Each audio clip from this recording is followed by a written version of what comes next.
O Sr. Ben acreditava que os pesadelos do filho eram apenas a sua imaginação. Mas ele não poderia imaginar que isso era um aviso de uma tragédia iminente. Eu era aluno do último ano do liceu e dava explicações a um rapaz de 7 anos chamado Tommy. O pai de Tommy, o Sr. Ben, era um homem gentil e divertido e tinha um passatempo especial: colecionar antiguidades. Tudo começou quando Ben trouxe para casa uma cama de madeira antiga que ele comprou em um mercado de pulgas. Como a casa era apertada, ele decidiu substituir a velha cama de Tommy por esta cama antiga. Alguns dias depois, Tommy começou a falar sobre pesadelos recorrentes todas as noites. No sonho, havia uma mulher com pele enrugada, usando um vestido preto, parada na ponta da cama. Olhou para Tommy com um ódio que parecia atravessá-lo. Sua boca continuava murmurando línguas estranhas que Tommy não conseguia entender.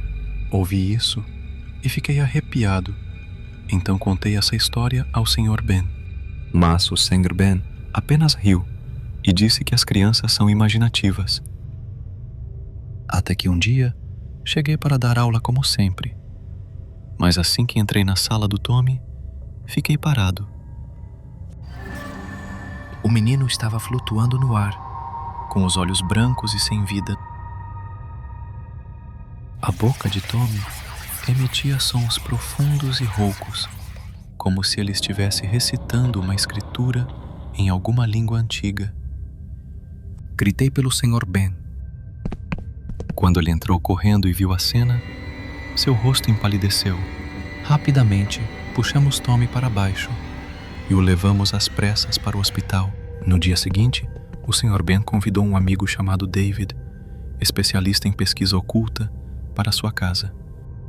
David disse que aquela cama continha um espírito maligno de 1000 anos atrás.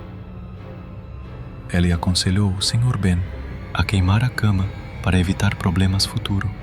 O Sr. Ben pareceu arrependido, mas mesmo assim encontrou alguém para levar embora aquela cama antiga. Daquele dia em diante, Tommy se recuperou rapidamente e não teve mais pesadelos. Tudo parecia acabado, até que vi Tommy segurando a boneca de madeira, sorrindo brilhantemente. O papai comprou para você? É tão lindo! Não, eu não comprei. A madeira é da cama do Tommy. Eu não aguentava jogá-la fora, então pedi ao carpinteiro para entalhá-la novamente. A madeira é boa, seria uma pena jogá-la fora. Estremeti, sem saber o que dizer. Apenas forcei um sorriso para deixar para lá. Alguns meses depois, vi o noticiário e fiquei chocado ao saber que o Sr. Ben e seu filho tinham acabado de falecer em um acidente de carro. Fiquei arrepiada. Não sei se foi um acidente ou uma maldição da cama antiga.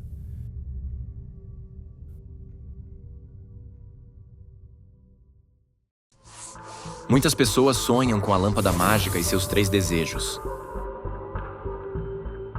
Mas e se esses desejos forem maldições?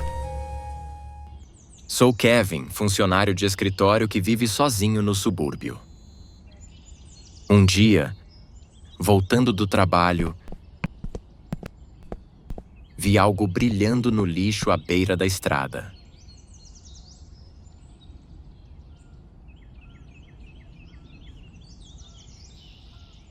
Era um bule de porcelana velho, mas com um ar mágico. Uma luz fraca o fazia parecer encantado. Peguei, limpei e levei para decorar meu quarto. Naquela noite, ouvi uma voz sussurrar em um sonho. Vamos lá, 3 desejos se tornarão realidade. Acordei e vi o bule parado na prateleira. Acendi a luz e fiquei encarando, curioso. Peguei o bule e esfreguei como nos contos.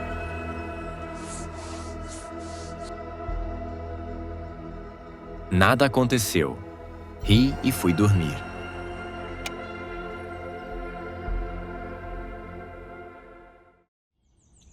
No dia seguinte, o cachorro do vizinho veio latindo. É melhor você morrer. À tarde, o cachorro estava morto diante da casa.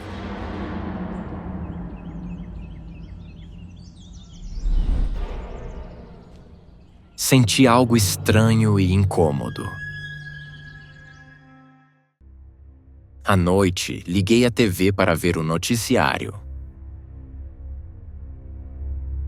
Terroristas mantinham 20 reféns em um shopping.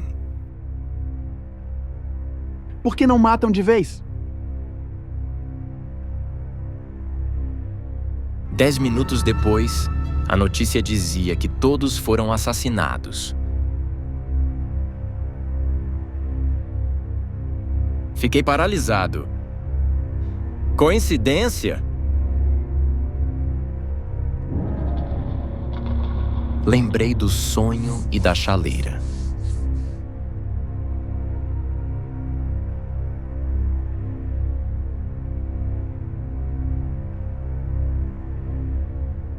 Lembrei da briga por telefone com minha mãe. Gritei: "Você só vive para me fazer sofrer?" Liguei para ela, mas ninguém atendeu.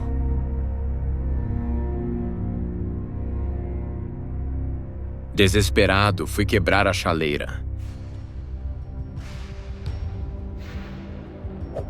Procurei em vão. Ela havia sumido. O telefone tocou. Mensagem da minha tia. Minha mãe morreu e em seu corpo estava escrito: o terceiro desejo. I was sure I had buried it very deep in a faraway place. But when I came home, it was sitting right on my bed. My name is Irene, 25 years old, and I worked in the field of interior design. During a trip, I happened to stop by a second-hand shop tucked away behind a tree-lined road. While I was engrossed in observing the old clocks, my eyes suddenly stopped at a beautiful doll placed in the corner of a shelf. It wore an old pure white dress, and its curly blonde hair was neatly combed. What stood out was its pair of deep, bright blue eyes that were eerily striking, making it impossible for me to look away. Because I found the doll so captivating, I decided to buy it and bring it home. I placed it on the shelf in my bedroom, thinking it would make a perfect decoration. That night, I was awakened by a strange sound. A very faint giggle echoed somewhere in the room.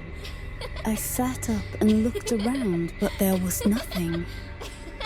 But as soon as I lay back down, a whisper soft as the wind brushed past my ear. We will play together forever.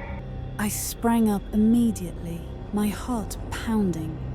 The room was still pitch dark and silent.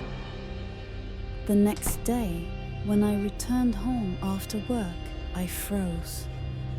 The doll was no longer on the shelf. It was lying in the middle of my bed. I checked around, but nothing was stolen, and there were no signs of a break-in. I sighed in relief, placed the doll back on the shelf, thinking maybe I had brought it to bed myself and forgotten. But from that day on, every morning when I woke up, I found it in a different place. On the windowsill, at the foot of the bed. But from that day on, every morning when I woke up, I found it in a different place. on the windowsill, at the foot of the bed. I began to lose sleep, feeling as if invisible eyes were watching me in the dark. Finally, I decided to put the doll in the closet and lock it tightly. But just as I turned off the light to sleep, a dry click sounded. I froze. In the darkness, I heard small footsteps slowly approaching the bed. Trembling, I reached out and turned on the light. The doll was sitting on the pillow right next to me. I screamed, threw it to the ground, and ran out of the room. The next morning, I decided to bury the doll in a deserted field, more than 30 kilometers from the city. I stood silently looking at the freshly filled hole beneath my feet, silently hoping everything would end there. But as I turned to walk away, I seemed to hear a faint giggle rising from underground. Terrified, I ran to my car and quickly drove off, not daring to look back. That night, I returned home in a state of exhaustion. When I opened the door to my room, my blood seemed to freeze. The doll was sitting on my bed, its hair in a mess, its dress covered in dirt, and its bright blue eyes glowing with a ghostly gleam. You thought you could abandon me? Ryan não acreditava em fantasmas ou lendas urbanas, mas o homem daquela noite mudou tudo. Naquela noite, após participar da festa de aniversário de seu melhor amigo nos subúrbios, Ryan voltava para casa sob garoa e neblina. Passou por uma estrada montanhosa traiçoeira com histórico de acidentes misteriosos. Já haviam ocorrido. Apesar de escorregadia e estreita, ele dirigia rápido para chegar logo. Estava escuro e o GPS do celular perdeu o sinal. Ryan começou a sentir algo estranho. Perceber que algo estava errado. Pensando que era apenas cansaço, Ryan acelerou, querendo sair daquele lugar estranho o mais rápido possível. Mas, menos de 5 minutos depois, aquele homem apareceu novamente diante do carro. O homem usava uma camisa branca rasgada, a cabeça caída, os braços pendendo sem força. Ryan freou com o coração disparado. Mas ao olhar de novo, o homem havia sumido. Achando que era cansaço, Ryan acelerou para sair dali.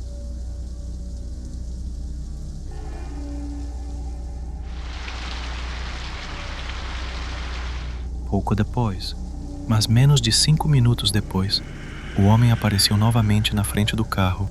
Desta vez, agora com o rosto deformado, olhos fundos, boca aberta e sangue escorrendo.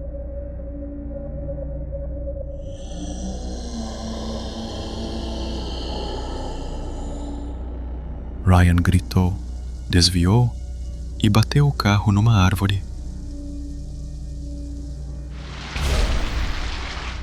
Tentou religar o carro, mas as luzes piscaram e apagaram. Pegou o celular, mas estava sem bateria. A bateria tinha se esgotado, sem que ele percebesse. De repente, Ryan sentiu uma mão gelada pousar em seu ombro. O homem surgiu no banco de trás, com a cabeça torta. Ryan gritou, mas a porta do carro não abria. Em pânico, bateu no vidro tentando sair.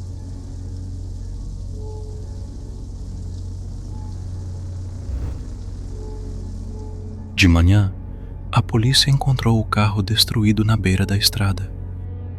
Estranhamente, os vidros tinham estourado de dentro para fora, como se alguém os tivesse quebrado para fugir.